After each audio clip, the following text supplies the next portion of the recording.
Welcome, everyone, to another episode of Outside of the Classroom. As you know, the premise, the foundation for this podcast is to talk to people as they build businesses and build careers. And today, really pleased, thrilled and glad to have a Canadian entrepreneur who, I believe has been very influential in building a brand that has lasted, I'll say, decades, but we'll know more precisely soon. Um, so without any further delay, let's welcome Garie Adamson to the podcast. Garie, welcome to the podcast. Thank you. Thank you so much for having me. Really appreciate today, Nigel. Yeah, it's great to have you on. Both Gary and I we're just talking about the minus double digit weather, Celsius weather we're both facing. Me in Montreal, he in Toronto. But it is that time of the year. But yes, thank you, Gary, again for being on. Mhm. Um, yeah, so let's dive into things, right? And maybe we'll and through this talk, people will know more about Gary, what he's built, and also serve some reflection on how he's, I'll use this word, felt about or feels about what he's built and what's ahead. So Gary, where are you right now? Where do you describe your, tell us about your company, your business, brand. Where are you? Are you in a startup phase? Are you, say, fairly well established? How would you describe that? Well, my brand's called 100 Miles Clothing or 100 Miles Brand. We've been around since 1992, 91, 92. Uh, Originated here in Toronto, Canada. Uh, my brand is a clothing brand, and many many layers to our brand. We have roots, let's say, in the what I call now the urban culture, but a lot of people grassroots will, you know, equivalate us to hip hop, right, or rap music. So we've been blessed to have, many celebrities or iconic people, legends to have worn our brand, to have, given us now what we have, a global status with our website. So we're global. We ship all over the world. So much love to all my clients all over the world, including Montreal. So I just want to, be very, very thankful and grateful for the people that have been supporting our brands for over these years. Yeah, I mean that's a great introduction. You've touched on key things that I want to talk about. Um, so maybe one first question I would have is, you started this in 92, 93. Sorry, I missed that, right? 91, 92. 91, 92. Sorry, right? And was this your first step into entrepreneurship? Like what made you decide, let me start a clothing company, a brand? What made that decision? Well, I was in university lecture, and the prophet said in the lecture, don't wait to start, your future, your ideas. Like, Mm, you're not going to get it from in this lecture. You got to go out there and start something. And that lecture had my brain, like, really rattled, of what he was saying, and, like, finding yourself and finding, what you want to be in life, right? Because it's not going to come from, let's say, a textbook, right? And with that, I saw that there was a huge void in my community in terms of my own culture, supplying our own culture with clothing. We were getting it from all other sources, and I saw that as something that was concerning. And so I wanted to, create something that would, one, stimulate my culture of people, and one, represent something that I would want to wear, right? Because I wasn't really, working with a retail background, I didn't see anything that I really associated with, right? Or could put myself with in terms of other brands. And so, I saw that there was this huge void, and at the time there was companies that were creating advertisings, let's say, simulating or, depicting my own culture in a negative way. And we as a culture are supporting these brands, and so I felt like they're public enemy number one, and Mm. I want to be public enemy number two, let's say, and you know, create something that's going to go against the grain. And here we are now. Wow, wow. Okay, so I got a few things I gotta say to that. So great to hear, and so I'm biased, as you know, I teach at a school up here in Montreal, but great to hear that you were influenced by this teacher, this professor, and I mean, geez, as I was listening to you explain that, that advice is so relevant even till today, and probably will be 10, 20, 30 years from now. One quick question though, did you finish school, or did you kind of right away go out and start this? Yeah, we kind of, as they say, blew up really, really Mm. fast and quick. Yeah, And yeah, so my parents were very, very upset with me yeah, for yeah. kind of, let's say, not finishing my post-secondary like education, like in terms of my university, because I saw that this was more Yeah. where it was going, and a lot of money was coming Yeah, yeah. at a very early stage. So unfortunately, no, Okay, no, I okay, didn't. okay. And that, listen, man, that's completely understandable. And I always ask that because, I encourage students to stay in school. So it's a, I it's do. I would definitely say go back. I've gone back several times, yeah. so it's not like I've totally deterred on or eliminated from education.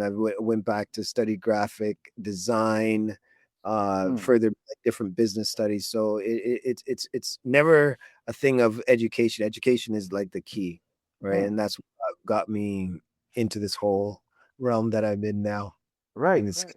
constant learning. So it's never ever that you're going to be out of a classroom. It's, let's say, always in business, a classroom of learning, right? Because every day is a new day, and every day is a day of knowledge.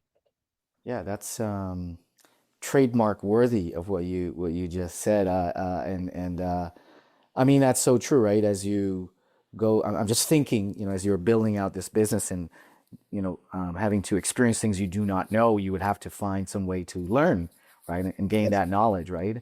Um, definitely. the other thing you said was around you saw this void, and I'll say this gap in the market, and so from the point of view of personally how it made you feel about the void, where things weren't representative of what you would want to wear and the type of clothing, but also to, if we use, sort of more business language, there is that gap, an opportunity for you to fill, and that's where 100 Miles was born. So I just find that, that's really interesting and insightful for you. At how old were you at this time? I think I was like 18. 18. Yeah, Yeah, at 18 to 18, 19 years old. yeah, 18, 19 to, one, have this realization, and then two, take the risk to make this jump, and then three, deal with your parents, after telling them that, you've made this decision. Wow. Is there a history of entrepreneurship in your family? Yes, my late father was what we call in Jamaican terminology a sound man, or Mm. a DJ. So, growing up, we used to have to help him with his different events and his parties and so forth. And so that's kind of where I first saw this entrepreneurial drive within my family, and, you know, other family members owning their own businesses. But it was mainly my dad, Yeah. mainly him that I saw. Wow, I didn't know that, and I have to confess, I know the sound system industry well. At least back when I used to listen to it a lot, I used to go to play the record on Young Oh and yeah, Dundas there and buy the yeah, tapes. that's You my know, former neighbor. oh yeah, yeah. Bass Odyssey, Kilimanjaro, Golden Touch, Big Toronto Sound. So I know it well. I know it well. Wow. Okay. So you had some of that, let's say, experience or exposure to being an entrepreneur in your family, and that probably had some influence in you taking this new direction. So Definitely. I'm curious now. You've made the decision to start this business, and maybe you didn't know the risks, but that's okay. You just went ahead. How do you build credibility. And by that I mean, at in 91, 92, no one knows what 100 miles is or who it is or what it's about. Like, what is 100 miles? How did you make noise and tell people what this brand is about and the gap that it's filling and draw this attraction to it? Well, how we made noise was I remember how in which we got, let's say, our first product placement. Uh, it's close. A school friend of mine was in a limousine downtown, and I remember, like, seeing him out the window, and I had like my first set of shirts that I ever made. And everybody was kind of like, your idea is going nowhere. Like all my friends and peers were like, that's like BS you're coming with, and not really being the most supportive of my drive and my idea. And so in seeing my old school friend, he had some celebrities in the car with him Mm, that happened to be Kid and Play, right? And for those that don't know, Kid and Play are very legendary, iconic hip hop artists from the 80s, 90s of hip hop music. And I remember like being starstruck, and the first thing I did was whip out two shirts and give them my idea. And Kid, I remember kept looking at my shirt for about a good 5-10 minutes. Then he turned to me, and I thought he was gonna throw the shirt back and say like, "This is garbage. Like, what? Why are you giving me this?" Because my heart was pounding.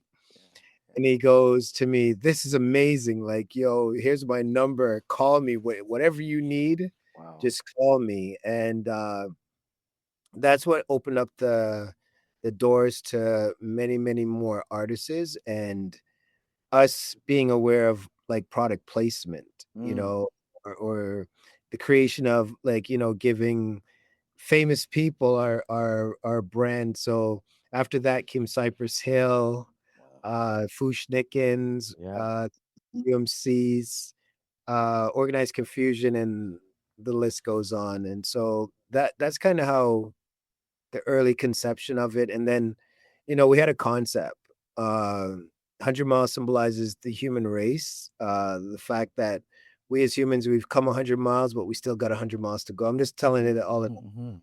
And then when we originally started, I only would make 100 of everything and hand number it from 1 to 100. Wow. It's 100 miles. Yeah, I Yes. think I mean I should have asked you the meaning before the name before, so I'm glad you explained it. But Yeah. that okay, so Kid and Play, I know Kid and Play, and listen, this talk with you is even taking me down personal memory lane. I and not that this is not about me, but you're making me remember some things. So I'll be quick. I remember at a grade 8 grad dance. It was me and another friend of mine at the time. We did the Kid and Play routine. Do you know the dance Oh, routine? yeah, yeah, yeah, of course. Everybody We did that. I mean, I should say does. I tried to do it. Yeah. Yeah, yeah. Um, We all like emulated them or an artist in some fashion or form in our lives. And yeah, I was just blessed to have met them, and them giving me the motivation and the inspiration to yeah, continue to do yeah. what I do now. Yeah. Okay, so I got a few questions for you. So before this moment, I'll call it, where Mhm. you met Kin Play, what were you doing to try to create awareness, get more Oh, people to know about the brand? Like, what were you trying to do? I was going around to every single friend of mine, family member, and like I was so like excited about this idea I had. So I was trying to round up, let's say, the troops, like, Mm, or the people that would believe in my idea to give me the motivation and the morale to pursue it. And at the time I had some friends that I worked with, in other, like, working for other retail companies. And, I kind of gathered everybody, and everybody's like, "So what are you going to do with this idea?" So it was more of a peer pressure for me to, let's say, come out or mhm. idea. Right. So I'm a person that if you push me hard enough, I'm gonna push back or retaliate, and that's what I did. Yeah, yeah, and I can understand that because if you are, and I'm kind of just my point of view, I think if you're doing it behind closed doors, then where's the exposure? Where's the price of not doing it, right? But if everybody else knows, then it's a little bit of a different story, right? You feel And more then compelled.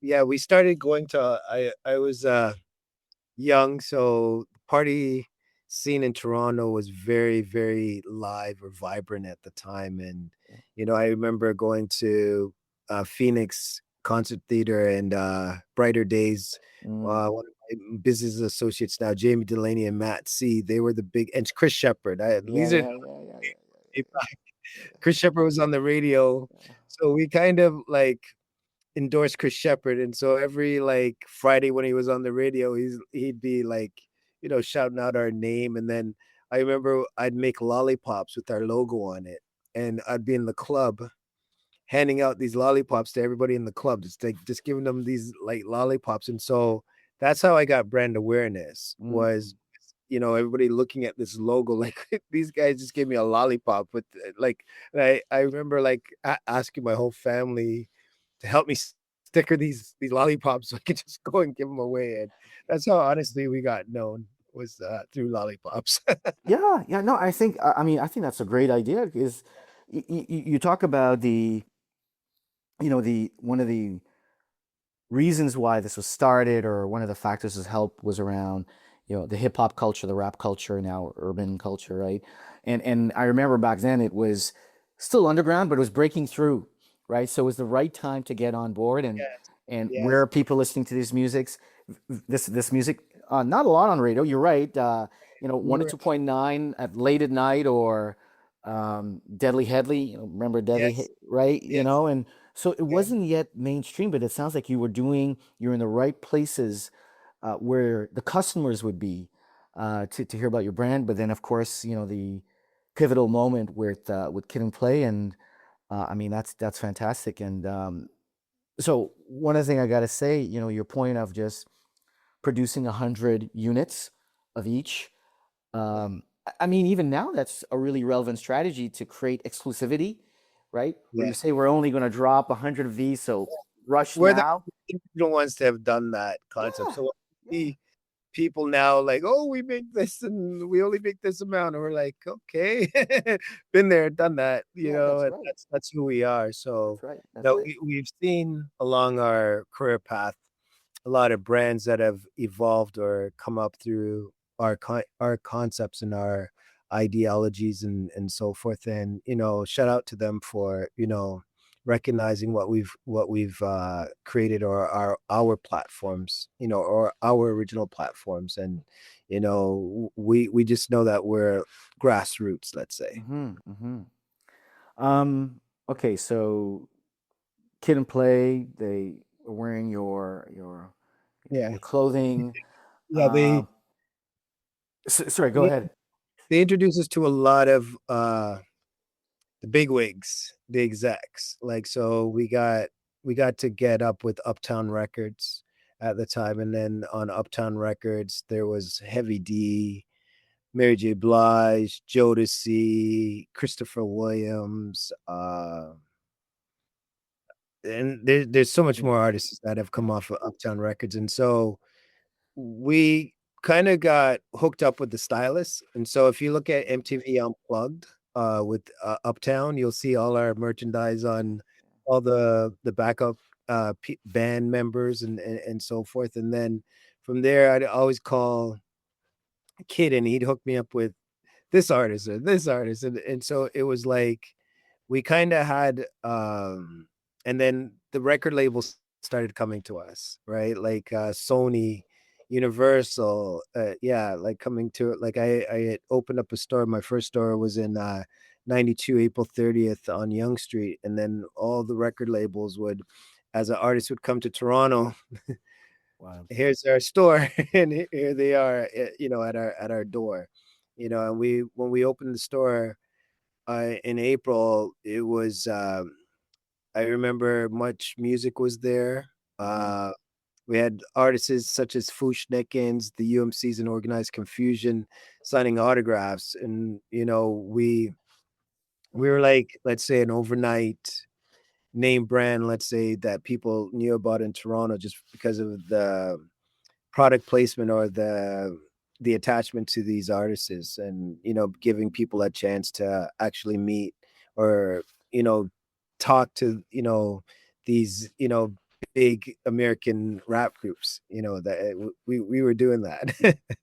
Yeah, and okay, so you took off, and now I'm curious, uh, and I would say that that growth was unexpected, Yeah. unplanned. So from a business standpoint, from an operation standpoint, in terms of making the shirts and other clothing you had, from opening the store to having the right people, like how did you deal with that very, very, very rapid pace of growth and make sure I'll say the internal process or the structure of the organization was there while sales were taking off? Because you're not going to say no to an artist who wants to wear your clothing, right? Or I remember some of the things that was frustrating to us is we were always sold out. So sometimes you'd come to our store and there was nothing there. wow. Like, it was absolutely empty. And so, I'm young. I don't know as much as I think I know. So I'm more or less, playing the role, or Mm, trying to play a role that, I'm assuming. And so it was frustrating in the beginning because we couldn't keep up with the demand, right? And so, you know, we were trying to learn as quick as the demand was, and sometimes we were like, we just couldn't grasp it, hmm in all honesty, right? And then, more and more kept coming to us instead of less, and we were just like trying to get to 100 miles, but we're maybe at 50 miles at the Yeah, time. yeah. But let's just say. So Wow. it was a bit of a huge learning curve, a huge growing curve, and you know, trying to understand, the market, and what we've created, and learning constantly, Yeah, from manufacturers to numbers, to quality control. So there was like, and then interviews. I remember, if you asked me 30 odd years ago to do this, I'd be like, nope, I don't do really. it. I hated talking, like, or Yeah. letting anybody know Mm, who I was. I always wanted to just stay totally, like, normal, let's say. Like, yeah. I felt like these things were not in my character, Mm, right? And so I didn't want to do them. And so I had to learn, how to do interviews, and talk to many different people in different settings, right? wow. Wow. Yeah. Wow. I mean, that must have been, I'm just thinking for myself, exciting, but even I'll use this word, intimidating and even scary Yes. sometimes, right? Like, it's Yes. like, yeah, driving a car really fast around this course, and there's a lot of curves, and how do you hold on and not lose control? And oh, it feels like I'm losing control, but you get back. I mean, that's Yep, that was us. wow, That was 100 wow, bucks. wow. That, as you describe it, was how our brand was when we Yeah, started. wow, wow, wow. And then, people, the things that we didn't even look at was competition. Mm, The things that we didn't like, them coming and spying on us and copying our ideas. Oh yeah, we had a ton load of that. People wanting to, like, just blatantly be us, but you know, take away our name and our creations, and yeah. things of that nature. So it was a lot of different issues we had, in the process of being this brand that we are now. Yeah. I mean, not to name names, but that competition at the time, like, uh, and I can understand it, right? It's this opportunity in the market is really exploding because of hip hop and rap music and the culture really taking off. So, um, was it what was competition like? Was it fierce? Was there? I mean, it sounds like it was. I mean, how did you protect yourself? It was very, very, very, very, very fierce. It was very like the best way to put it, when you're number one, everybody wants to chop you down, Mm, right? Or when you're really out there and everybody's seeing you on, videos and television and magazines and you name it, they don't see the behind the scenes, like the blood, sweat, and tears that you're going through just to manifest all these things. And so they're just looking at it like, how can I be like that? How can I get, you know what I mean? And then sometimes they realize how difficult it was mhm, in doing it, that they tried, but they didn't, let's say, succeed as we did because of, I think it's just the perseverance and the drive that I have, and the people that I associate myself with, that keep, stimulating me, and then my faith in God, you mm, know, I believe heavily in, God, and, prayers to keep manifesting this vision that he's given me. So yeah, that's the big part of it. And, money's, let's say, the reward, let's say. right, right. It keeps you focused on getting through some of these challenges, Oh faith yeah. that is, right? Your belief in God, and yeah, it keeps your feet to the ground, right? Sometimes it does could leave the ground, but keeps you there, right? Yes. Uh, Yes. I'm curious, how do you think you have customers around the world, and your brand has such I think an importance in Toronto culture, Canadian culture, and hip hop culture, of course. What do you think your customers would say about 100 Miles? If somebody said, "Hey, did you hear about 100 Miles?" and they were describing it, what do you think? I'm just curious. They'd say that's the brand that Tupac worn above the rim. That's Right, the brand that Biggie wore. right. That's the brand that we see in Big L's video. So a lot of they refer to us as iconic, Yeah. legendary. Some have said we're way before our time. Mm, Like that's how they describe us. Like we've been far before a lot of the things that are now, let's say. Like we started way back then, right? So iconic is the and pioneering are the most I keep hearing, and legendary. And mhm, I'm very, very humbled, to say the least, by all the acronyms that people give to the brand. I'm more or less just always just 100 miles at the end of the day, and yeah. just trying to stay being the brand that we are, and that's staying grassroots and staying real to the culture and real to the people around us and Yeah. our client base. Right? I consider everybody that wears my brand family. I don't Mm, consider them like a customer. We don't really just see people as a number. We see them as something, as part of our community, let's say, mhm. or world. Yeah, yeah. I'm just curious, have you seen, and I don't know if I'm not saying you have this sort of data or information in your customers, but are you seeing, some of your new customers, are the old school generation, maybe like me in terms of age, or are they younger, or is it mixed, Younger. or younger, we right? we have, with this new store. We're in the beach in Toronto, or the beaches Yeah. of Toronto, so Queen East. Totally different from all our other locations where we were heavily in the downtown core of things. So we're more east now. So our client base now is all demographics, a little bit of more what we call prominent.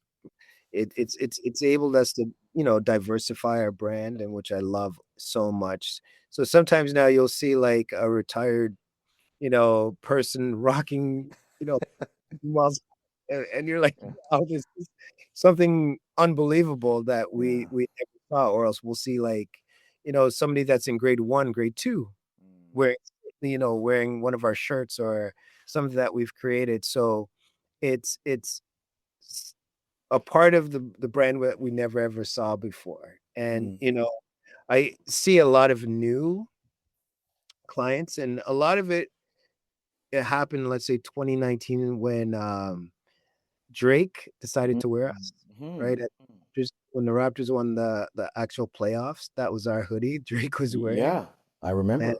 uh, you know, sales that started going through the roof. So much love always to Drake and the whole team for giving us the light and showing some of Toronto history. Any, I just have to ask, any OVO and 100 Miles collabs, or did you have any of those? I don't know, maybe.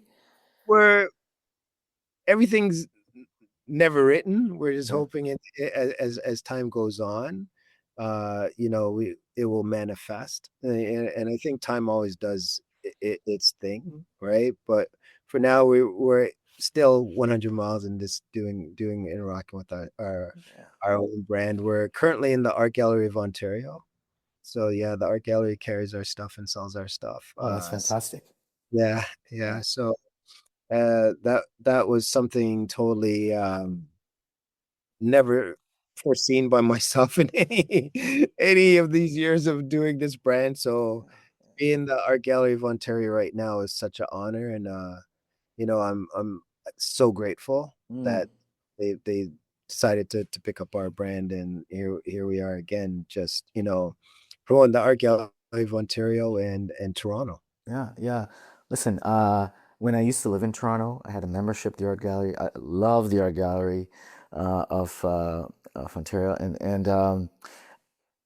who would have thought? I mean, you start this brand in 1992, and it's almost counter to what it's opposite to where you would be, right? It's Yes. almost like no, that's my, these are my words, that's the opposing force. That's the other Yeah. team, right? And now there's this partnership, right? And Yeah. so to that, I'm curious, how do you see, what happened in the sense of, did the brand evolve? Did the people that fell in love with the brand early on, did they I are I still in love and now in places, or is there some sort of other forces that have caused this? I think that's a very good question. I think it's a bit of our legacy, Mm, right? That's created this with all these iconic people to have worn our brand or to be seen in our clothing, and I think also it's our quality. Like, mhm, we believed so much in trying to drive the Canadian economy, right? In terms of our quality, trying to make everything here in Toronto or in Canada. So, our most iconic piece being right behind me, our hoodie, yeah. right? The one Pac wears straight from Canada. Everything's made here Wow. locally. So we try to keep all our production as local as possible. Been very difficult, but that's one of our key things that we really strive on as a brand is to keep everything local and put Toronto, let's say, on the map and let people know about Canada, because in our early part of our career, a lot of the Americans that we were dealing with had no idea of what Mm. Toronto was. They thought we were all in igloos and Mhm, like mhm. just covered in snow, and like they were like, I remember people, I ain't coming to Canada. It's too cold out there, and it's middle of summer and it's hot, Right, and right. like, had to like be like an ambassador to the city and Mhm. really, open up a lot of Americans' eyes to what we are as a community and a city, right? So Yeah, yeah. we are now. Yeah, so again, I think it's amazing and it's great, and it's it makes sense to me, or that the AGO has embraced 100 miles. Um, look, I keep saying this. I mean, I'm from Toronto, Mississauga too, and when you think of Shout out, son. Toronto, yeah, yeah. When you think of all the things that signify Toronto, 100 miles is there, like the AGO, so it makes sense for there to be that sort of partnership.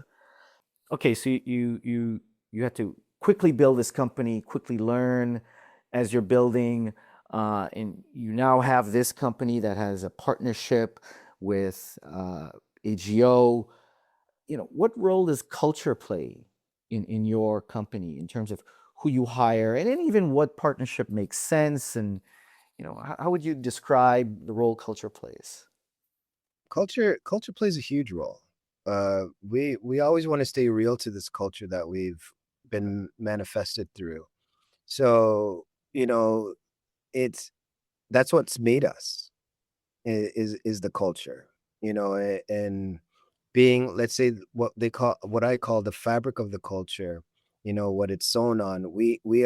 We're always, let's say, the pivoting point, Mm. or the what people will always refer back to, right? And so for us, it's always staying real to what we believe in, staying real to our roots, and staying real to our client base, right? So it's very, very, very important for me to always show the respect and love and admiration to the culture, right? So that's that's what makes us, and that's what's built us to who we are right now. And so I'm curious, when you are um, deciding to work with somebody to build a new product or a new partnership, or if you're hiring somebody for a certain role in your company, what do you look for in their skills or their abilities? How do you know if this person is going to fit? I look One is see if they know our history.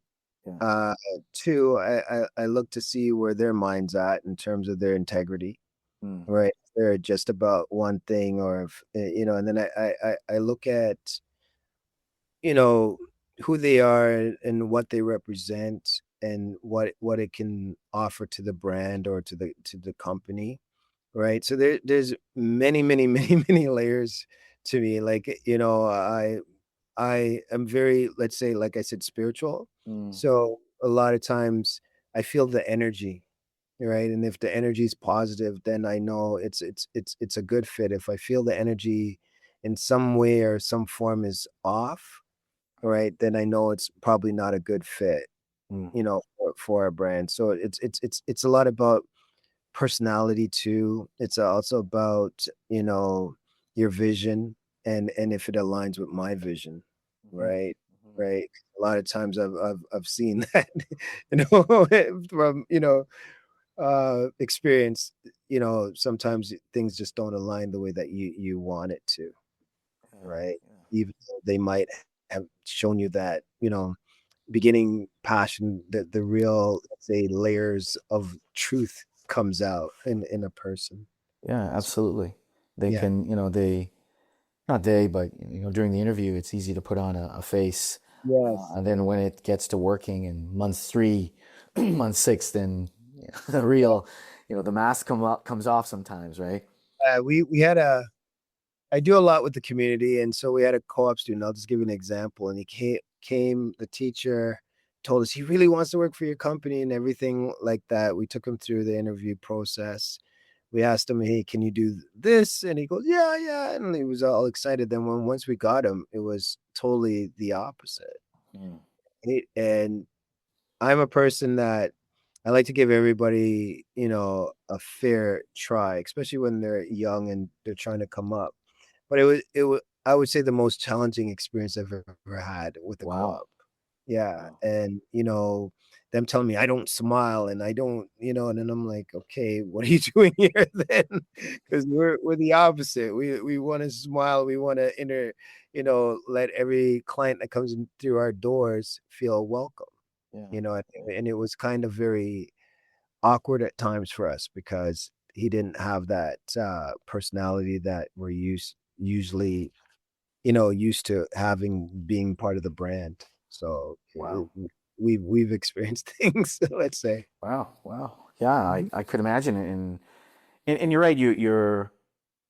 You want to give this person a chance. So you're Yeah, you're kind of saying, okay, let's try this, let's try yeah, that, right? yeah, And you're really trying, and at some point you realize this is, yeah, this is not going to work yeah, out, right? yeah, Yeah. doesn't work, right, but we let I went the distance, and then, I was very, very glad that when it was over, because, Yeah. I clearly saw that it wasn't a right fit. Yeah. And, I wish them very much well in their future endeavors, but just for this particular period of time in our particular brand, it wasn't, let's say, the right, person for the role, Yeah. right? Yeah. yeah. So it happens. Yeah, yeah, of course it happens. And and what about you? I mean, how has your own leadership style changed from 1992 to 2026 now? I'd say I'm more calm. Yeah.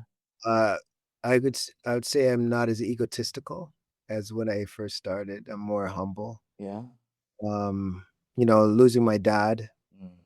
losing a lot of, friends and, artists that, Tupac and Biggie and so forth is really humbled me, let's say, to know the role that, I've been blessed with.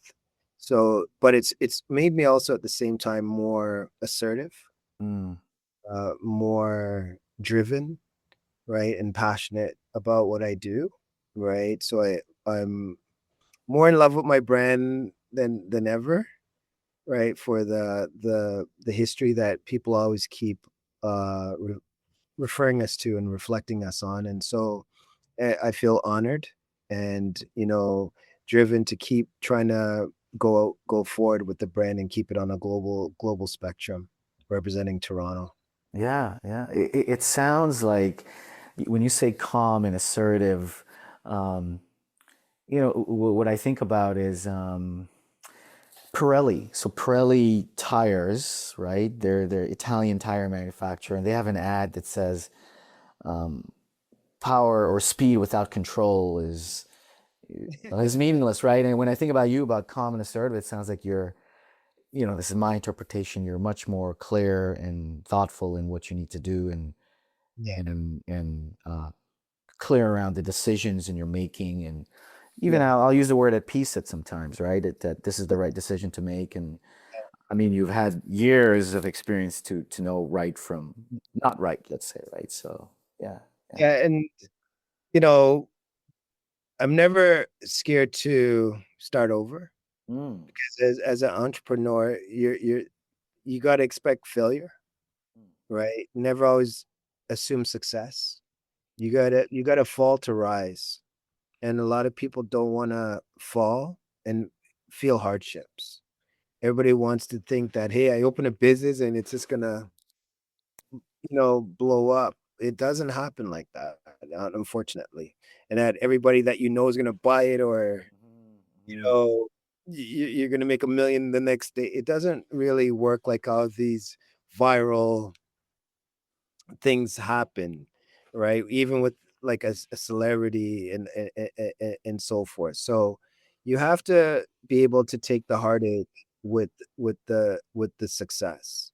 You can't just expect success without feeling sometimes failure, mm, right? Sometimes the best success is failure, mhm, to tell you the truth, right? Because they'll learn from that experience how not to do something again, or how, or to stay away from that person, or and a lot of times we as people, we don't want to blame ourselves. We always want to push the blame elsewhere. So I've learned to, like, when I've messed up, be like, you know what, it's on me.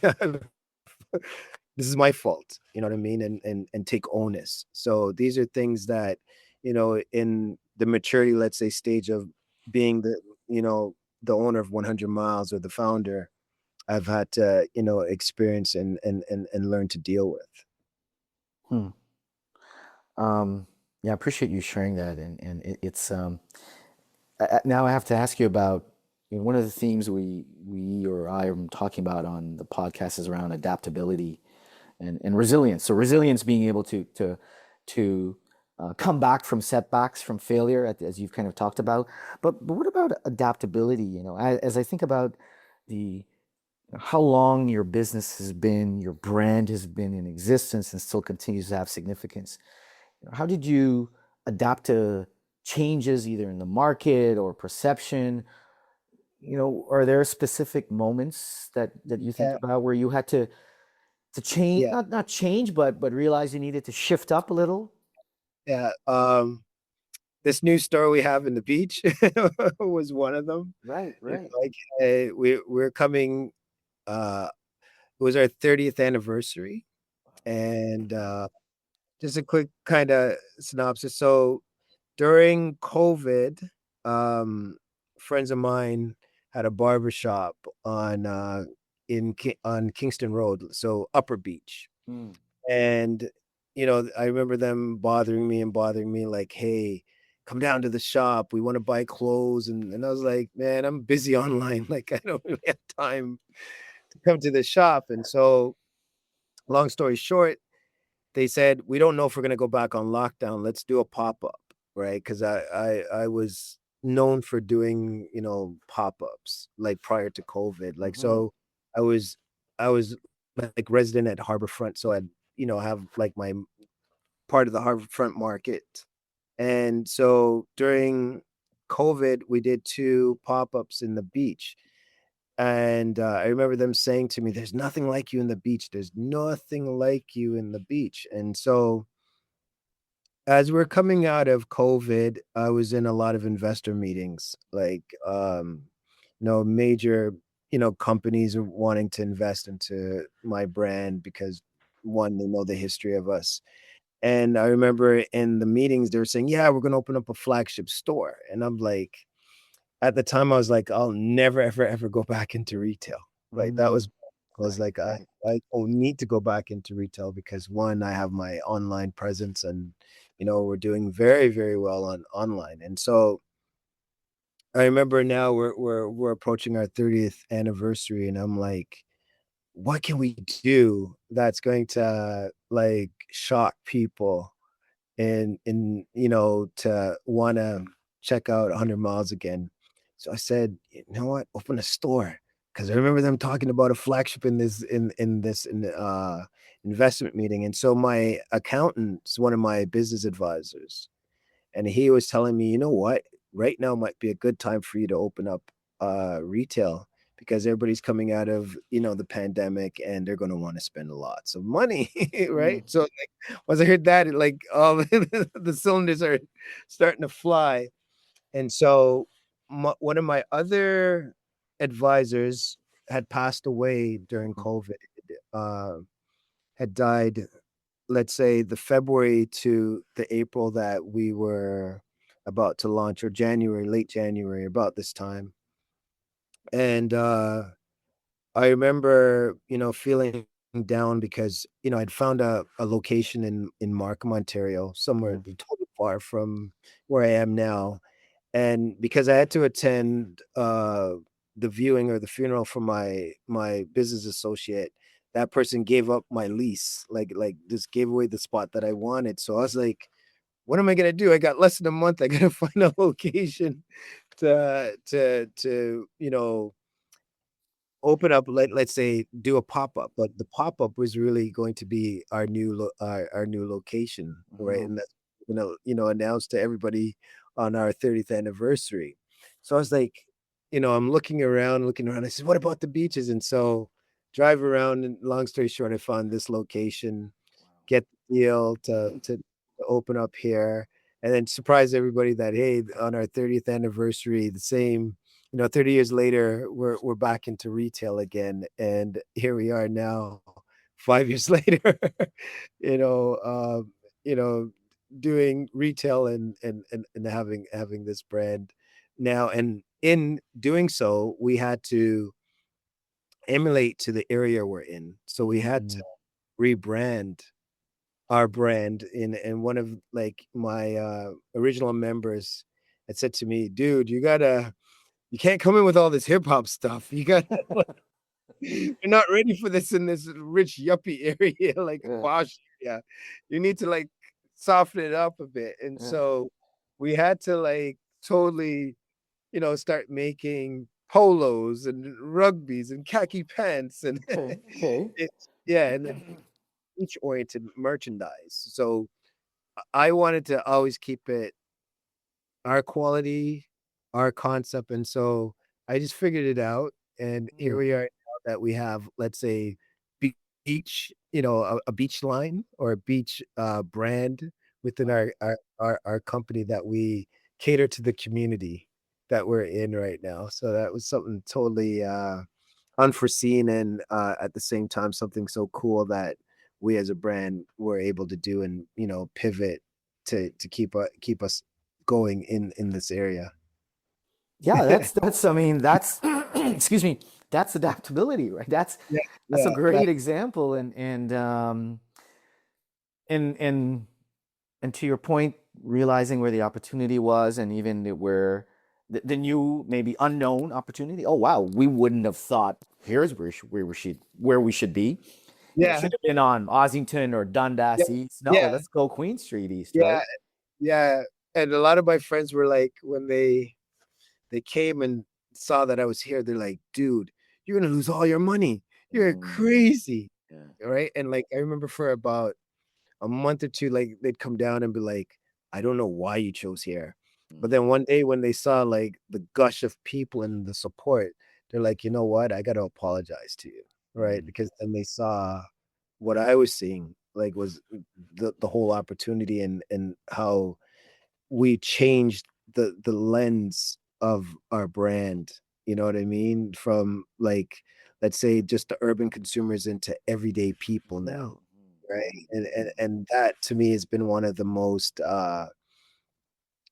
iconic things that we've ever done.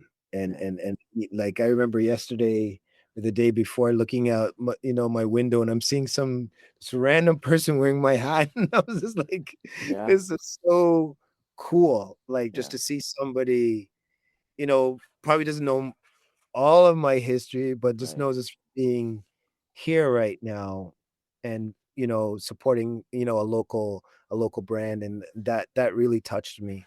Like I still to this day get goosebumps when I see somebody just randomly wearing my stuff, so Yeah, yeah, yeah, yeah. And they may not know who you are. You yeah, know, they and don't. yeah. A lot of times I'll go to people like, yo, great hat, and they're like, thanks man, and they don't even know who I am. Yeah, yeah, I'll honk and like wave, and yeah. they don't know who I am or what I represent. Wow. Right. Wow. Wow. That's a great example. So I have to ask you about entrepreneurship and sort of, entrepreneurship in the state of Canada. I mean, you know what's going on with tariffs and these geopolitical issues. You've been an entrepreneur since 1991, 92, and you're still an entrepreneur now. I'm curious, what would be your description of currently what's working well for entrepreneurs in Canada, and what do we need to do more of? Uh, we need to do more shopping locally. Yeah. Uh, we need to build the communities that we're in. We need to really stop just supporting the big guys and look to smaller independent brands like myself for one, what our goal and our mission is. Um, and we got to like just be the people that make the governments. Don't let the government make us. Mm, And I I'm part of the or was part of the BIA in my community hmm. that I'm in right now. Like I've been awarded by them. Like they've given me awards for my contributions to the area that I'm in. And so I think as businesses we just gotta, and people, we gotta pivot through these hard times. And that's stay together, you know, um try to shop locally, um and create awareness, you know what I mean. And I try not to get too political, even though every single day, with my other half, it's all politics and Mm, the tariffs and so forth, and how it's affecting us as a brand, right? But find ways, like I know, to overcome some of these situations, and I always believe in a higher power, and mhm, and let time manifest what it has to manifest, and seeing around me right now, a lot of businesses are not doing so well. So what I've known is that you gotta create a lot of different revenue streams. You gotta create a lot of different, paths. let's say you can't just always stick to the one uh way that you know. So for us, we have our online, we have the retail store. We do a lot of custom work Mm. within the community and outside the community. We design for basically a lot of different people and different areas of business. So like we've done for the banks, we've done for ski clubs, we've done for chiropractic doctors, you name it. I've made clothing for them. We're currently making again for the beaches sprint. We're making all their merchandise, right? We've done for the eight Chinese Association. We've made all their basketball merchandise. So we do custom work, a lot of custom work. So Right. I tell business owners, we got to diversify your portfolio or Mm. diversify your services. You can't just stick to one thing, because maybe sometimes that one thing is not going to keep, you know, churning out what you want. So you got to, find another avenue. And that's what I always try to, put into my mind, is that, okay, if this is not working out, we got to do this, we got to like, and keep maneuvering through the different shifts in the economy and in people's spending habits and so forth. Mm-hmm. Mm-hmm. I like that. I think those are really strong points. What's your what does the end of 2026 look like for you? And at 2026, we're hoping growth. uh we're looking 2026 is also a huge planning year, going into our 35th year after. Yeah, there will be 35 years of 100 miles 2027. Wow. So we're doing a lot of planning for our anniversary year. Like we want it to be a full year of things to happen and things to take place. Also, this year being blessed with the World Cup in our hometown. So Right. so we're going to be doing a couple of drops based off of the World Cup. Um, and we have some like cool ventures that I don't want to Yeah, yeah, no, that's too much out there, but we're working hard. Like it's one thing with our brand and our graphic team or our art team, we never stop designing. So my main designer is in Indonesia. So wow. yeah, so he's amazing. Like, so I've been with him for about 15 years, and he's always helped on like our rebrands, our launches. So even what I'm wearing right now, Yeah. that's his designs, right? Wow. And so we've been able to like nonstop design. So for us as a brand, like that's our strongest Mm. uh component, is our design aspect of things, or always staying in design mode. Like we Mm-hmm.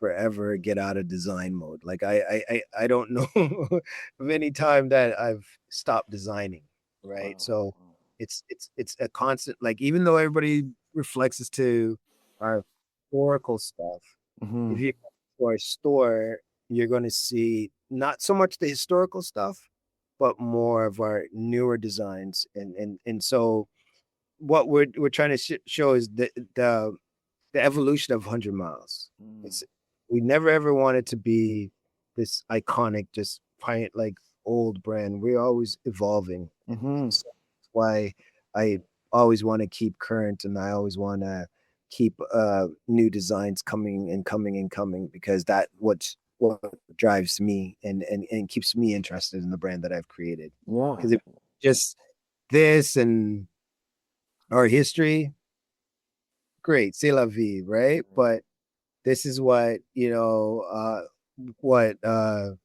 how I, let's say, quote unquote, carpe diem, I seize the moment, Mm. is creating something new.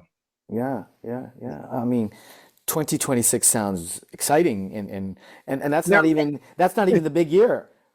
yeah, it's not even our big year, but it's and then we're doing a lot. We're going back on the road again, a lot. We're hoping to be in Montreal. We're hoping to be everywhere this year as a brand popping up. So if anybody out there wants to, have us come into their town or their city, just reach out to us, because I love, just introducing our brand to new markets, new challenges, right? Because I love to, what I call study an environment or a place and see what their habits are or Mm, what they think is hot. And then we just like the Empire Strikes Back, we come back with something and be like, yeah, all yeah. right, if you think these guys are good, check us out. And Wow. that's what like I love to do is always learn, from the environments that I'm put in and different opportunities that we can, keep our brand, awareness. Yeah, Yeah. well, welcome to Montreal when you get here. It's a great city, and Thank and you. you know you talk about studying environment. So I've obviously lived in Toronto and now live in Montreal, and I can tell you Montreal is different. I mean, many will agree, but so which means it could have some other opportunities. But yeah, would love to see 100 Miles make a little Definitely, presence definitely. We here. do a lot of business in Montreal. Yeah, We ship. We have a bit of manufacturing. yeah, So we know Montreal's a fashion hub. yeah, Right. yeah, exactly, absolutely. They're they're a little bit ahead of us Yeah, yeah, fashion-wise because the European yeah, influence, yeah. you know what I mean? And so big shout outs to Montreal. But again, like I said, we're always looking for new opportunities, new ways to grow the brand. And if, not, let's say us going out there is always our website, hundredmilesbrand.com, that you can always check us out and, get our latest, Yeah, yeah. Um, Gary, what does it mean to be successful? I mean, what does success mean to you? Success now means to me health is wealth. Mm, So having a healthy body, a healthy mind, um, family, that's success when you be able to spend time with your family, grow with your family. Success, yes, is financial, having financial freedom. That's a given. But, I think true wealth comes in maintaining your integrity and maintaining who you are and keeping true roots to the values that you set for yourself. And that's not selling yourself short, not selling yourself out, not mm, cheating or stabbing somebody in the back to get ahead. I think, and because I've seen all of this in 35 years of business, we've been knocked off by our own manufacturers. wow. Yeah, like, we were young and, you know, we didn't know, the depth of our designs and, we've seen people, and even now we're bootlegged a lot. Yeah, like every week somebody's like, "What's this?" And I'm like, "Yeah, it's bootleg," Mm, and we're like, wow, this is kind of crazy. As a brand from Toronto, people are bootlegging, but then there's these bigger brands and they're not bootlegging them, but they want to bootleg us. You know mm, what I mean? So that's been a huge part of our culture that we see is knockoffs, or people trying to get ahead off of, ripping off somebody else's, designs and stuff like that. So to me, just staying true to yourself and having integrity is mm. is most important things. Have you had to make trade-offs or sacrifices along the way? Oh yeah, Yeah, can you share some of those? a lot of trade-offs I've had to make is, you know having a line between friendship and business. Huge trade-off is sacrificing sometimes leisure for business, Mm, right? And people not understanding like the sacrifices that you have to make. So not every night I could go out and party and I have to get up to run a business or be at the manufacturers. And so it's been a whole life of sacrifice from day one. And the biggest thing is separating your your business and your friendship and even family, with your business, right? Because sometimes it just doesn't mix, right? As much as you want it to and you think it's going to work that way, it doesn't, right? And so to be, successful, sometimes you just gotta isolate yourself. You just stay to your vision and stay to what you believe in, because not everybody's gonna believe you or believe in what you believe in. So that's been like true to life. Yeah, Yeah, yeah, yeah. Well said.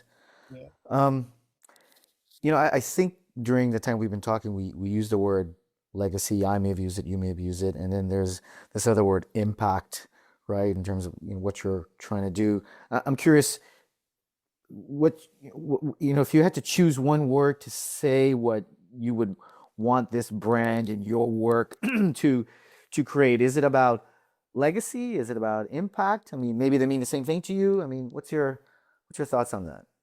I I think the one word I want always is global. Oh, Global. yeah, Yeah, I used to think it was all about Toronto, putting yeah, Toronto on the map. okay. But now it's being on the map Mm, globally.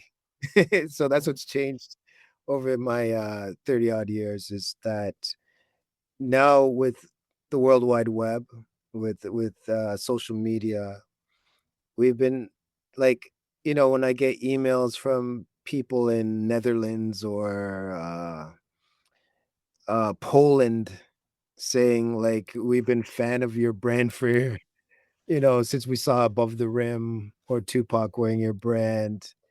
It's just like holy smokes, they know about me in Australia, like all these yeah, places that I never in a million years, envision ourselves. And then at the same time, seeing like there's millions of people that still don't know about our brand, mhm, mhm, right? So we're like, you know what, there's so much more that we gotta attain globally, right? So and then seeing some of the clients say to us, "Oh, we're gonna be the only ones in, let's say, Arizona or wherever city they're in. I'm rocking this brand, and nobody knows where to get it." yeah, yeah, yeah, Like, yeah. well, we want you to tell them, like, That's so we can right. get, right. So a lot of people love the exclusivity Yeah.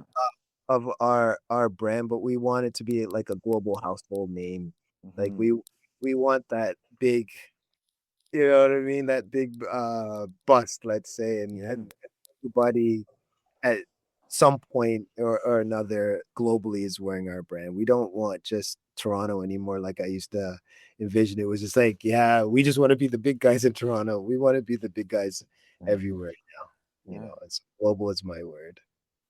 Yeah, that's a great word, and you pointed to the means to get there, which is the internet and social media for awareness, and of course distribution now is much easier than it was before. So why not, right? Why not? Yeah, like that's my goal. That's my drive. Maurice, one of the founding members of the brand, he's always, "What's your number? What's your number?" Mm, That's his. It's always his question to me, and I don't really have a number. mm, You know what I mean? And if I do choose a number, it's infinite, mm, because I want this brand to be like some of the brands that I aspire to be like, and that's forever. When I'm gone, it's still going, yeah, and that's really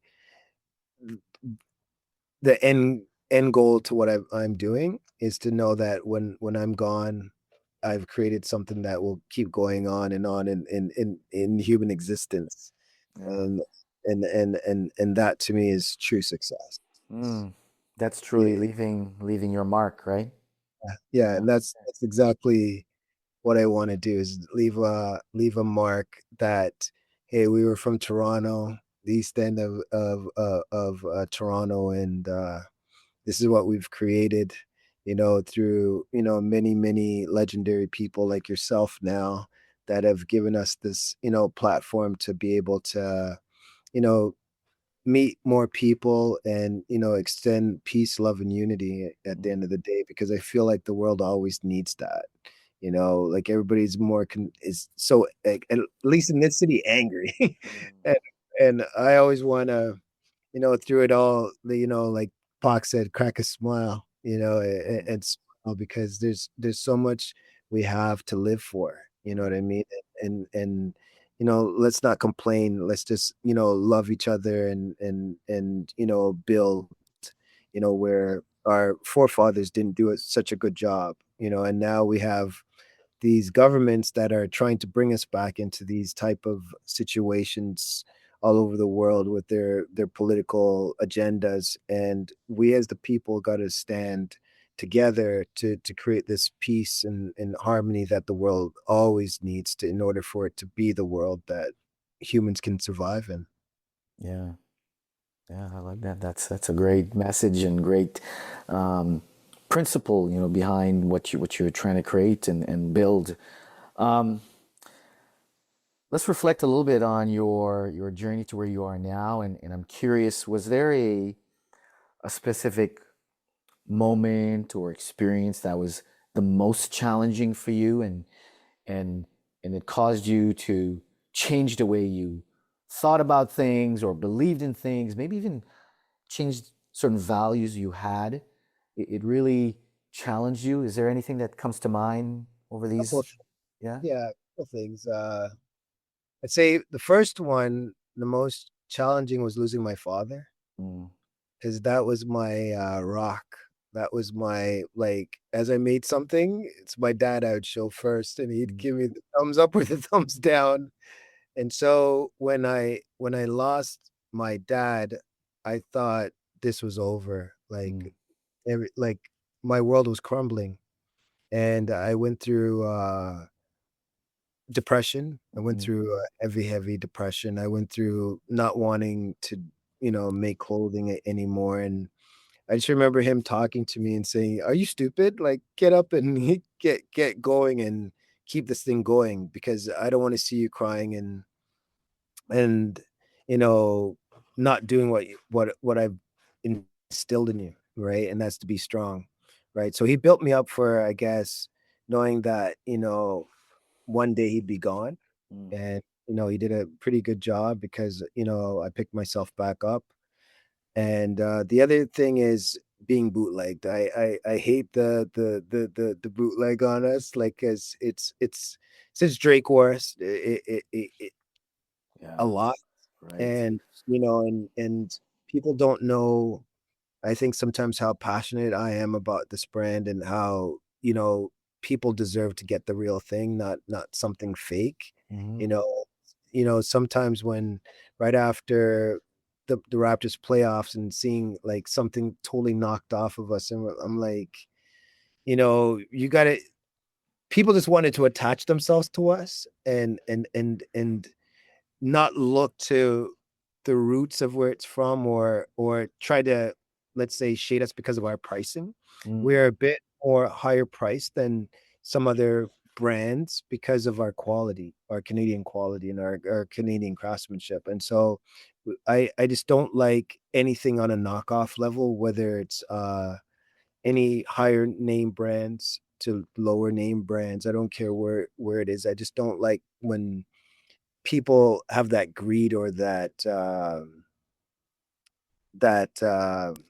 shadiness in mhm, in doing so, because people don't know what people go through in order to create things, or to create a product. And it's very tasteless to take somebody's idea and try to make it yours to profit, right? So those are the two things I could really touch on, what's like, I don't, or what's hurt me, or I've mhm. totally set back by. Yeah, and I mean, your point around your father is clear. There's no, need to discuss that more. But around the bootlegger, what I want to highlight, like what I'm taking away, is earlier when you talked about what this brand's about, and then you have somebody just copying it to make Yeah, a quick dollar, $5.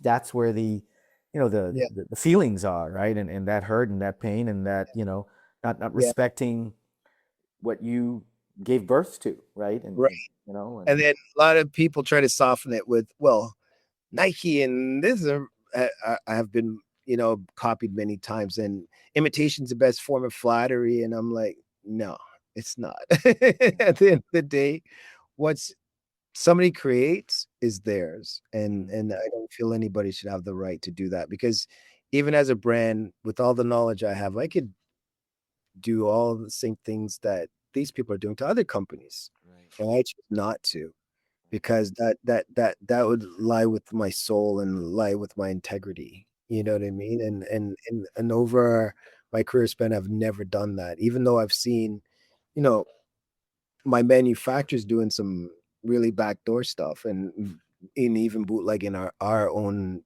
designs and stuff like that.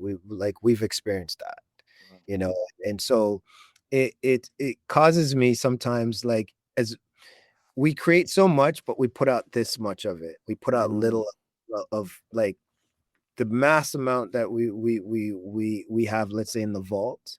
We only put out like a, a teeny little bit, because again, it's kind of, I wouldn't say the fair, but we just want to know when we do something, it's the right time, yeah. and we're gonna get all our credits for what we've done. We Hmm. don't like seeing, like, knockoffs or people stealing what we've designed, and we've seen that, like, our whole career, Mm, right? And I can name drop tons of brands that people have supported, and they've really gone to our brands, because, like I said, we're from 91, and in 91 there wasn't much of us, right, right. that were doing this, and so we're one of these pivotal pieces from North America that's created this global phenomenon called hip hop now, or Yeah, called, hip hop fashion, yeah. where we're one of these pieces to the puzzle. Mm. What are you most proud of? I'm most proud of the longevity of the brand. I'm most proud of the iconic people that we've been blessed with to wear a brand, and I'm most proud of, like, and love the people that are wearing my brand. I love everybody so much Yeah. that's really what keeps me going, is just all the people that are wearing our clothing from 91, 92 till now, and whether, retired old people in the beach to young babies coming up. I'm just so in love with the people that wear our clothing, and all the different people that have helped me along my career journey, like my accountant Atul. He's just been one of the best people to have, and my neighbors that I have right now, they're amazing, like, wearing my clothes and Yeah. telling me how much they love me as a neighbor. And you know, just all the kind words that people, reflect my brand to, and keep me inspired. And then I gotta love the haters too. All the Yeah. people, yeah, I love the haters, because without them, I can't do what I do, and that's show and prove, I call it, right? Mm, So all the critics that, have criticized our brand or compared us to this person or that person, I love them, right? Because I don't want to really ever want to manifest hate in my heart. I always mm, want to keep it positive, and keep everybody on the spectrum that they put themselves on, mm. right? So just always love. Yeah, yeah. Yeah. Um, what what skills and behaviors did you have to develop to be successful? So Uh, from 91, 92 to now, what were some specific skills or ways of thinking, ways of behaving? Skills, listening, Yeah. a lot of listening. Um, I've learned not to talk a lot, just listen. I've learned to acquire as much information as possible, learn, constant learn. Don't act like you know it all, right? So always be a student more than, like, trying to be the professor. Um, Learn not to be the boss when you are the boss, right? Yeah. So a lot of times people think that in this role that I have, I got to have this big, uh, bossy, egotistical attitude. I more like to be just your friend, or, or, your co-worker, Mm, as opposed to a boss role. I don't like titles mm, at all. So I don't like people putting titles on me. I like to just be Gary or Miles. Like I just like to just be as normal as possible.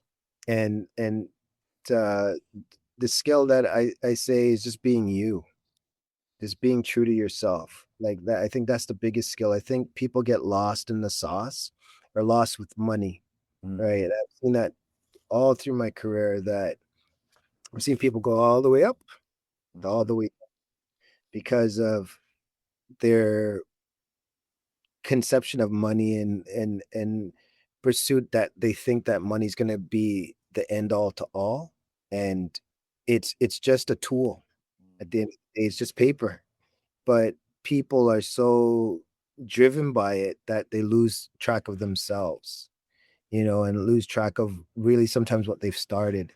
And I've been from both angles. I've had tons and then I've had little, and then so it just teaches you the values of you know being true to yourself, and if you can help, it's better, or give, it's better than to receive. mm. Everybody just wants to consume Yeah, me, yeah, me, yeah. but it's better sometimes just to give.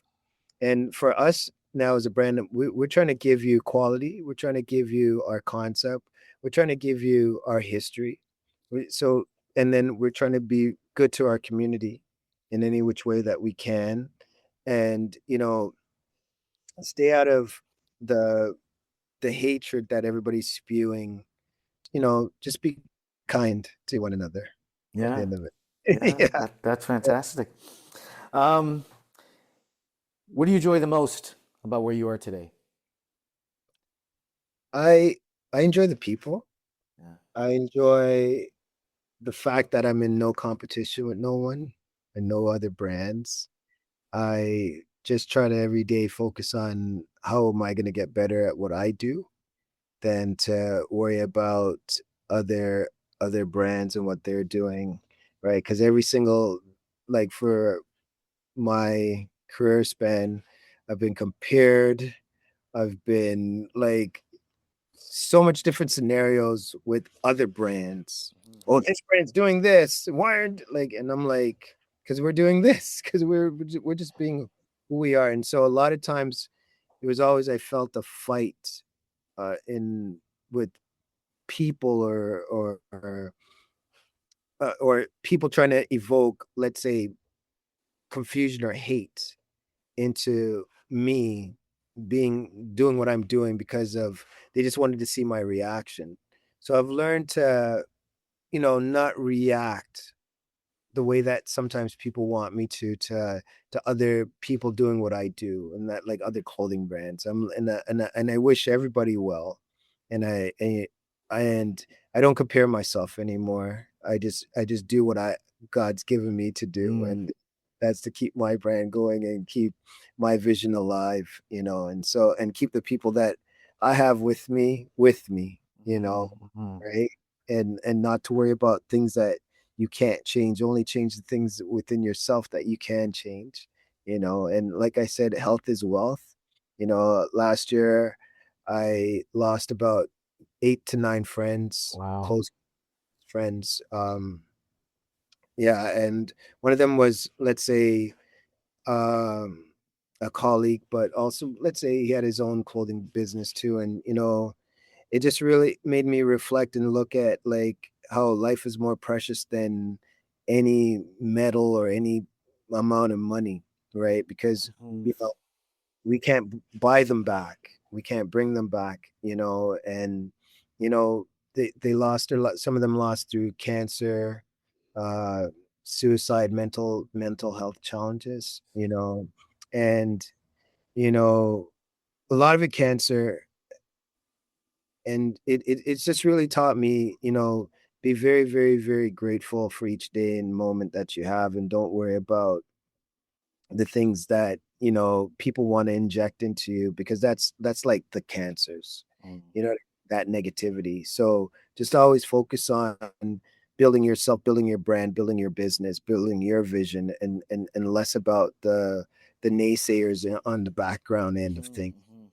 What really discourages a lot of people when it comes to business Yeah. is sometimes their families, sometimes their friends. Oh, you're not going to make it. Or that's not a good idea. Or this guy's doing this. So look out. Like so, stay away from that. Just like if anything, I could tell anybody trying to do business, always look to yourself and take stay away from all that noise that that's going to come in try to intercept into your vision unless it's positive, right? And sometimes positive could be come off as negative. It's just how in which you take it Right. and put it back out into the universe, Yeah. right? Because I've been told a lot of things in my career span, and I used to think it bad, but now if you tell me, I'm like, all right, cool. Yeah. That's how Yeah. you feel. That's how you feel. But before, I'd respond like anybody else, like in an emotion. Right. So sometimes we got to take our emotions out and just keep your vision, right? If I'm making sense to tell somebody that's coming up wanting to own a business things to look out for or how to keep themselves going or motivated, that's what I could tell you. Yeah. Yeah. Oh, listen. I'll say. I think that's really valuable advice. I think it's hard to always do Yeah, that, yeah, but it's very. it's so necessary because you're right. When you're building something that you believe in, sometimes there are people who are close to you can't see that. So to your point, what may sound like negative is actually positive. It's just it may help you say, oh, maybe I need to reframe what I'm doing this way because you can't see what I'm doing. So yeah, no, I think Yeah, that like that's my mother, she's a love her to death and my probably my closest now, but at the time I was creating this company, I'd say my biggest foe or nemesis. She was like, she just wanted to see me go to school, get a job, and work 9 to 5 and do that. And so she never saw what it was to be like, let's say, an entrepreneur, or didn't think I had what it take to run your own business, especially at that age that I was at, right? And it took her a very long time to accept who I am and what I've created. And now she's one of the people that, I see wearing my stuff. And I remember yesterday asked me, "Do you have one of those hats? My friend wants one." And it's just, and like I said, sometimes family will not see mm, your vision, or they have another way of seeing you against what you probably want to be, mm, right? And so it's up to you to stay true to yourself and manifest who you are. yeah. Um, if you had one extra hour in the day, how would you spend that time? I would spend that time probably either with family or designing, Yeah.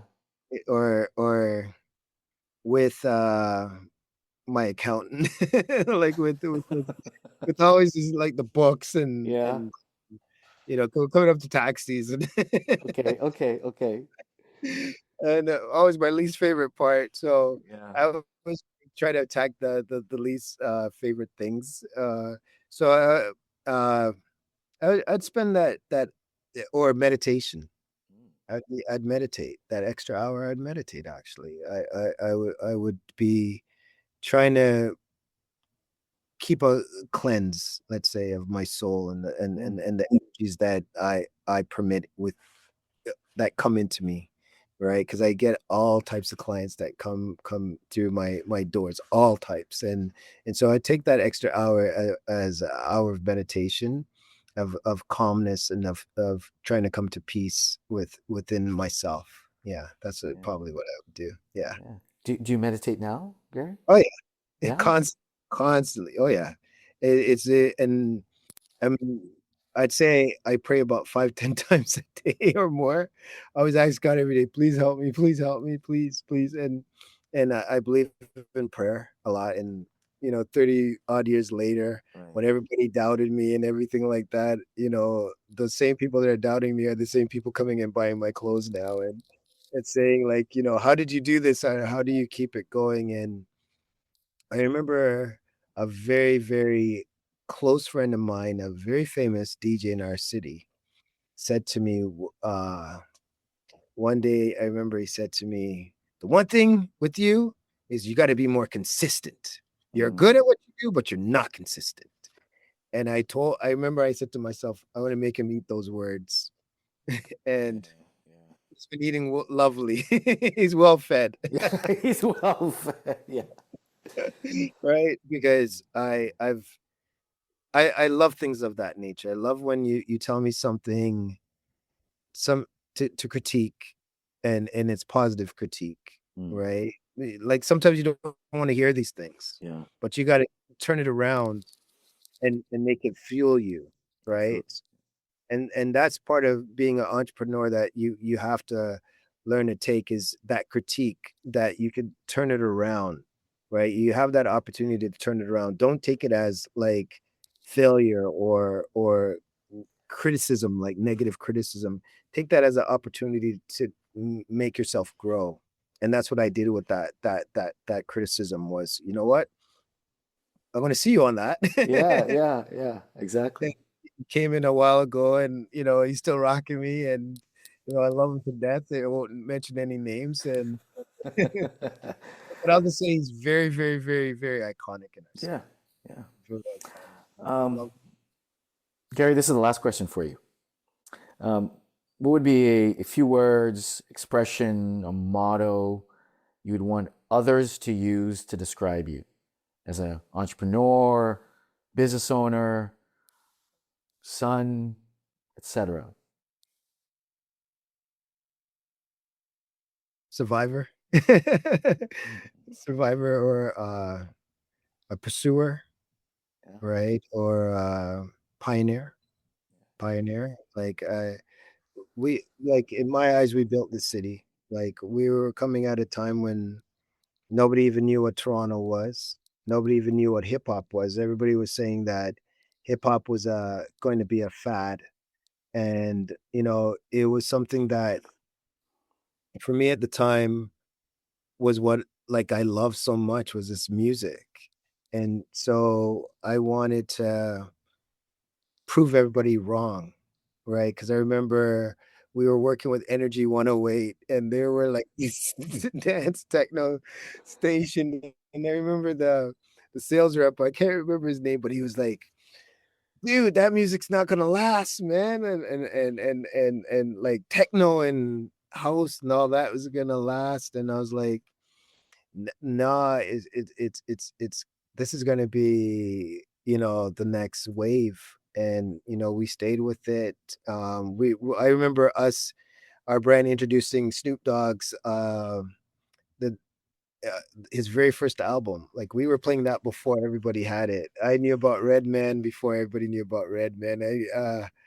Like, all the groups that I was listening to on the radio at the time, or only on Saturday mornings or afternoons. You know, seeing them wearing my clothing now, or they're in my store. Some of them I'm friends with now. Like my favorite groups to this day are Tribe Called Quest, De La Soul, and along my career path, I've met them, and they've worn my clothes many times, in concert and stuff like that. So I remember when they did that, I thought, "Oh, that's it. I'm done. I've done everything that I wanted to do in my career span." And that was meet my favorite groups, and then and to now have so many favorite groups like Fuji's, like meeting Lauren and Wyclef, and knowing all of them, and Fushnikins, House of Pain, Cypress Hill. I was just with Cypress and the Far Side the other day, Wu Tang the other day, hanging out with Meth and all of them, and just looking back at our career span, and Biggie coming to my store, and it was actually Biggie that got me really serious about my brand, Biggie Smalls. A lot of people don't know that. Like Biggie coming to my store was when that was about 94, 95. That's when I really started to realize, hey, I'm doing something because this guy told me he's a fan of mine and he's Biggie Smalls. And he was like he came out of his way just to find me Mm. and tell me like how much of a fan he was of mine. And I was like, dude, I have Tupac wearing my clothing. I thought you want to beat me up. And he was like, "Oh," he was totally the opposite. And he showed so much love and admiration that to this day is still one of the driving energies in my life is that meeting with him, coming to my store and inspiring me. Same with Mob Deep, coming to my store. And these are like, if you know about hip hop, legendary Mhm, people. mhm. Well, I've been able to you know do a lot of drink, smoke, you name it, like hang out and have a experience what life has to give us. Yeah, And we've created this platform now that, as you can see, is $1 billion industry from all of our energies that we've manifested, and us being the clothing end of things. And 35 years later, I never thought it like, and like Biggie said, they never thought hip hop would make it this far, and we did. We've made it this far, and I'm very, very, very honored to be part of it, and always going to be, a student. And I forgot the biggest one, Karis One. Karis One, yeah, Cool G Rap. Uh, oh man, there's so many names. Craig Mack. There's so many names that I can keep naming off. Faith Evans, Total, all of Bad Boy, less all the controversy around it. We've been able to be blessed with, yeah, outfitting all these amazing, amazing people. And 50 cents the other day. yeah, yeah, yeah, He's got over 50 the other day. And we're just looking forward to the hopefully working with Drake again, and creating something for the city. So Drake, if you're out there listening, OVO crew, we want to do something for the city. It's always for Toronto, right, and Canada, and keeping the culture alive.